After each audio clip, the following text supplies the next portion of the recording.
I mean, we've been seeing a lot of people investing in like predictive analytics for the supply chain, trying to figure out, what's going to be coming down the pike for them. Like, how do they forecast accurately? We've been seeing customers like loading up on inventory. We've been seeing customers skinnying down on inventory. It's just been all over the place. It's super interesting right now.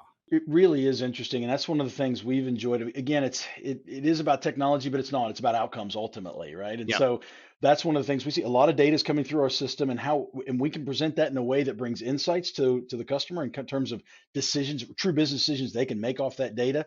It's huge. And so whether that's on the inventory side or on the workflow side or anything in between, there's some insights in that data, and I love that trend. I love that the kind of everybody's hopping on board with that, and you're seeing smarter and smarter solutions out there that aren't just giant. Remember the days of, oh, I see this giant report, and it's a business intelligence report. It's like I'm managing my company through the rearview mirror, and that's just not helpful, right?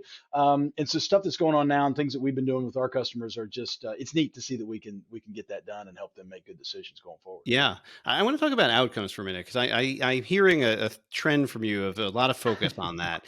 And I worked early in my career for an MIT professor, and he was focused on outcomes. He thought that there were really only three true business outcomes. There was growing revenue, making more money, or increasing customer satisfaction. And I'm very curious, what kind of trends you're seeing about the outcomes that customers are seeing or seeking as you're talking to them.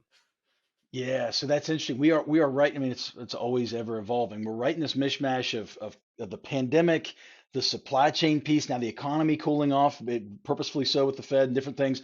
And so we're right in the middle of all that. So it's kind of different across the board. But it is. I found customer satisfaction, but we start there. The money and the profitability and the growth come. I mean, not that it's just it comes in a dumb way. You got to be strategic about it and savvy.